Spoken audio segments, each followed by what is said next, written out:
عالیہ صاحبہ آپ سے گفتگو کا آغاز کرنا چاہوں گا. یہ کوئی پہلی بار نہیں ہے کہ اس طرح کی ویڈیوز سامنے آئی ہیں، اور یہ پہلی بار بھی نہیں ہے کہ ملزمان کو گرفتار کر لیا گیا ہے، لیکن ہم دیکھتے ہیں کہ اس طرح کے واقعات تواتر سے پھر بھی ہوتے رہتے ہیں. آپ کی نظر میں وجوہات کیا ہیں؟ وجوہات تو ایسی ہیں جس میں ہم سبھی شامل ہیں. میں اس پر جو ایک اینگل میں نے بھی سنا ہے، ہیومن ٹریفکنگ کا بھی ہے کہ وہ 2 بچیاں اس میں سے غائب ہو گئی ہیں. تو ہمارے ہاں سے چاہے وہ کیمل جوکیز کے لیے بچے بیچے جا رہے تھے، یا ہمارے ہاں سے شادیوں کا جھانسا دے کے جو ایک سارا سلسلہ چلا تھا، اس میں بہت سارے کیسز سامنے آ گئے تھے. اس کے بعد اب یہ بھی ہے کہ اس وقت جو نوکری کا جھانسا دے کے عوامل کیا ہیں؟ ملک میں غربت انتہا سے زیادہ ہے. اس وقت کوئی شخص یہ نہیں کہہ سکتا کہ ایک مرد باہر نکل کر کما کر لائے گا اور سب بیٹھ کر کھائیں گے. اس حالت میں سب کو نکلنا پڑے گا اور سب کو کمانا پڑے گا اپنی اپنی زندگی گزارنے کے لیے. تو جب یہ صورتحال ہوگی، اور عورتوں کو اس وقت پچھلے میں 5 سال میں دیکھ رہی ہوں بہت تیزی سے گھر سے باہر وہ بچیاں نکلی ہیں. اچھا کیوں نکلی ہیں؟ اس میں ایک اور بھی مائنڈ سیٹ ہمارا چل رہا ہے کہ وہ عورت جو گھر کے اندر بیٹھی ہے، گھر کا کام کر رہی ہے، وہ بیچاری عورت ہے اور وہ جسٹ ہاؤس وائف ہے. یہ کانسیپٹ دے کے پھر ان عورتوں کو زیادہ کامیاب بتایا گیا ہے جو باہر نکل رہی ہیں، اپنا نان نفقہ خود کما رہی ہیں. تو بچیوں کو لگتا ہے کہ گھر کا کام کرنا یا اس سے باہر نکلنے میں زیادہ عزت ہے، جبکہ عزت دونوں چیزوں میں، گھر میں رہ کر کام کرنے میں بھی عزت ہے، گھر سے باہر نکل کر کام کرنے میں بھی عزت ہے، اور دونوں کام کرنے میں تو بہترین عزت ہے. لیکن گورنمنٹ جو ہمارے لڑکوں کو نوکری نہیں دے سکتی، وہ لڑکیوں کو کیسے نوکری دے گی؟ جب وہ لڑکیوں کو نوکری نہیں دے پاتی، اور اس طرح کے گھناؤنے لوگ، اس طرح کے درندے جو مارکیٹ میں جو باسز سیٹس پر بیٹھے ہوتے ہیں یا اور اپنے ایک ٹارگٹ بنا کر بیٹھے ہوتے ہیں، ان کے پاس جب یہ معصوم بچیاں آتی ہیں اور انہیں کہیں پر بھی اندازہ ہوتا ہے کہ ہمیں ایک جلدی نوکری مل جائے گی، بھائی سے پہلے ہمیں نوکری مل جائے گی، اور وہ اپنے دل کا حال، اپنے گھر کا دکھ بھی کبھی کبھی انہیں بتا دیتی ہیں، کبھی کبھی اپنی مفلسی بھی انہیں بتا دیتی ہیں گھر کے، تو وہ درندے اسی موقع کے تو انتظار میں ہوتے ہیں. وہ اس طرح سے پھر انہیں ٹارگٹ کرتے ہیں. انہیں معلوم ہوتا ہے کہ وہ کیسے اس بچی کو لے کے بہکائیں گے. وہ بچی شروع میں جس کو نیک اور پارسا سمجھتی ہے، لیکن کچھ عرصے کے بعد پتا چلتا ہے کہ وہی تو درندہ ہے جو شکار ڈھونڈتا ہے. ایسے میں حکومت کو معاف نہیں کر سکتی، ایسے میں ان گھر والوں کو بھی معاف نہیں کر سکتی جو اپنی بچیوں کو کسی بھی مقصد سے تعلیم کے لیے یا نوکری کے لیے گھر سے باہر نکالتے ہیں. تو انہیں فلی اویئرڈ کریں، ان کے پاس وہ ساری چیزیں ہونی چاہیے، عقل سمجھ سے لے کے فزیکل ٹریننگ تک ان کے پاس سب کچھ ہونی چاہیے کہ معاملات سے نمٹنا کیسے. پھر اگر یہ جو بلیک میلنگ کے بعد گناہ بڑھتا جاتا ہے تو ہماری بچیوں کو گھر سے پورا کانفیڈنس ملنا چاہیے. اگر زندگی میں کسی سے کوئی غلطی ہو گئی، جیسے ہم لڑکوں کو واپس گھر میں ایڈجسٹ کر لیتے ہیں، ہماری بچیوں کو بھی ایڈجسٹ ہونا چاہیے. تو ہمارے گھر کے افراد بھی اس میں کہیں نہ کہیں ذمہ دار ہیں.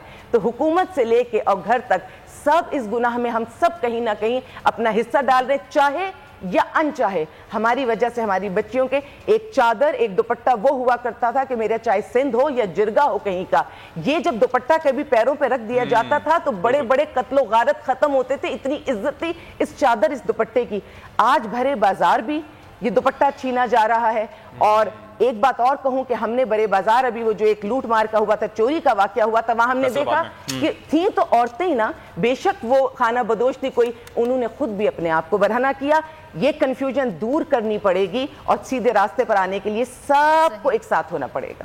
ٹھیک ہے، اس وقت ہمیں جوائن کیا فرزانہ باری صاحبہ نے، سوشل ایکٹیوسٹ ہیں. بیرسٹر وقاص بھی ہمارے ساتھ موجود ہیں. بیرسٹر وقاص کی طرف پہلے میں رخ کروں گی. بیرسٹر صاحب یہ بتائیے گا، زینب الرٹ بل جو ہے وہ منظور کر لیا گیا، لیجسلیشن ہو گئی ہے، لیکن لیجسلیشن کے بعد اس طرح اس کو آپریشنل کیوں نہیں کیا گیا؟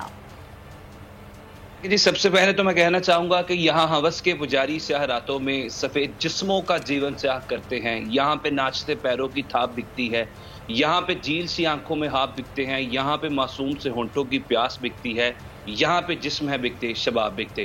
دیکھیں اس کیس کے اندر اسپیسیفکلی جو آپ مجھ سے سوال پوچھ رہی ہیں، آپ نے زینب الرٹ بل کی بات کی، اس کے بعد 2021 کے اندر اینٹی ریپ آرڈیننس بھی منظور کر لیا گیا، اور اس سے 1 سال پہلے بھی تحریرات پاکستان قوانین کے طور پہ پاکستان میں رائج الوقت ہے، اور اس کے اندر بھی جو ریپ کی سزا ہے یا ہیومن ٹریفکنگ کی سزا ہے وہ سزائے موت ہے.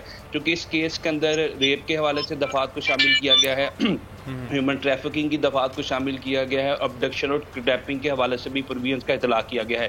تو ان تمام چیزوں کا اگر ہم بغور جائزہ لیں تو ہمیں نہ زینب الرٹ بل کی ضرورت ہے، نہ ہمیں اینٹی ریپ آرڈیننس کی ضرورت ہے، بلکہ قوانین تو 160 سال پہلے جو پری پارٹیشن لا سے جو پاکستان میں ایگزسٹ کرتے ہیں وہ موجود ہے۔ مسئلہ اصل میں اس کی انفورسمنٹ کا ہے، اسٹیٹ کی ریٹ کا ہے، اس کی امپلیمنٹیشن عملداری کا۔ بالکل کامران، تو میں یہ سمجھتا ہوں کہ یہ ریاست کی ذمہ داری ہے عزت آبرو مال جان کا تحفظ کرنا، اور ہماری لا انفورسنگ ایجنسیز کو یہ بھی چیز جو ہے سپروائز کرنے کی ضرورت ہے کہ اگر آپ کے پاس ہی کوئی کمپلین آتی ہے کیا تبھی آپ ایکشن لیں گے؟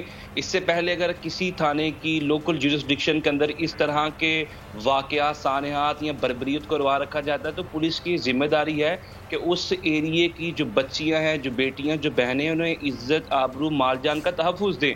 2 دسمبر کو ان کے پاس کمپلین آئی، پھر اس کے بعد ایک مزید ان کے پاس کمپلین آئی اس ہدایت ہلجی کے خلاف۔ 2 ڈفرینٹ قسم کی FIR ہیں جو اس کے خلاف لانچ کی گئی ہیں۔ میں یہ سمجھتا ہوں کہ اس میں جب پولیس کے پاس کمپلینٹ آئی اس کے بعد تو پولیس نے بڑا پراپر لیگل مائنڈ اپلائی کیا ہے، لیکن اس سے پہلے جو بڑی امپورٹنٹ بات ہے کہ ہم اپنی لا انفورسنگ ایجنسیز کو ریموریشن دیتے ہیں، عوام کے ٹیکس کی کمائی کا پیسہ ان کو جاتا ہے، ان کی یہ ذمہ داری ہے کہ وہ اپنی میں اگر 2 سال سے یا گزشتہ 3 سال سے اتنا بڑا ظلم اور بچیوں کی عزتوں کو تار تار کیا جاتا تھا تو اس چیز کو سپروائز کرنا اسٹیشن ہاؤس آفیسر کی ذمہ داری تھی کہ جس کی تھانے کی جورسڈکشن کے اندر یہ ساری ایکٹیویٹیز ہو رہی تھی۔ ٹھیک، اچھا فضانہ باری صاحبہ آپ کی جانب آنا چاہوں گا۔ تھوڑی دیر پہلے عالیہ برنی صاحبہ بھی بات کر رہی تھیں کہ حالات ایسے ہیں ملک کے کہ صرف مرد اگر کمائے گا تو کام نہیں چلے گا، عورت کو باہر نکلنا ہی پڑتا ہے۔ موسٹلی کیسز میں فضانہ باری صاحبہ میں آپ کی جانب آ رہا ہوں کہ موسٹلی نکلنا پڑے گا عورت کو بھی باہر، لیکن ہم دیکھتے ہیں کہ محفوظ معاشرہ نہیں ہے باہر عورت کے لیے۔ اس کے لیے ہمیں کیا کچھ سٹیپس لینے کی ضرورت ہے؟ ہم دیکھتے ہیں کہ جو عالیہ صاحبہ بات کر رہی تھی وہ یہی بات کر رہی تھی کہ باسز کے روپ میں درندے موجود ہیں، اس چیز کو کیسے ٹیکل کیا جائے؟ دیکھیں بات یہ ہے کہ یہ جو دنیا ہے اس میں آدھی دنیا تو عورت کے لیے نہیں ہے نا کہ اس نے صرف گھر کے اندر ہی زندگی گزارنی ہے، گھر کے اندر کی بھی اور گھر کے باہر کی دنیا بھی عورت کی پوری دنیا ہے۔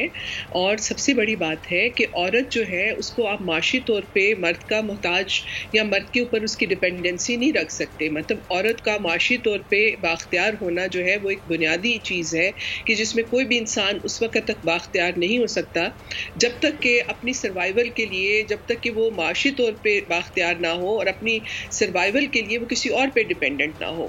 تو یہ جو ہے کہ یہ سوچ جو ہے، دیکھیں جس سوچ کی وجہ سے یہ سارے جرائم ہوتے ہیں، اس سوچ کے وہی سوچ ہے جس کی وجہ سے عورتوں کو جو ہے وہ پیچھے رکھا جاتا ہے، ان کو معاشی طور پہ، ان کو جو ہے تعلیم کے حوالے سے، ان کو ہنر کے حوالے سے ان کو وہ اپرچونٹیز نہیں دی جاتی ہیں۔ اور جب عورتیں جو ہیں وہ کام کے حوالے سے باہر نکلتی ہیں تو عام طور پہ یہ بھی ہے کہ ان کے پاس نہ وہ تعلیم ہوتی ہے نہ ہنر ہوتا ہے، اور عام طور پہ عورتیں جو ہیں وہ مجبور ہوتی ہیں ایسی جگہوں پہ کام کرنے پہ جہاں پہ جیسے سیکٹر ہے۔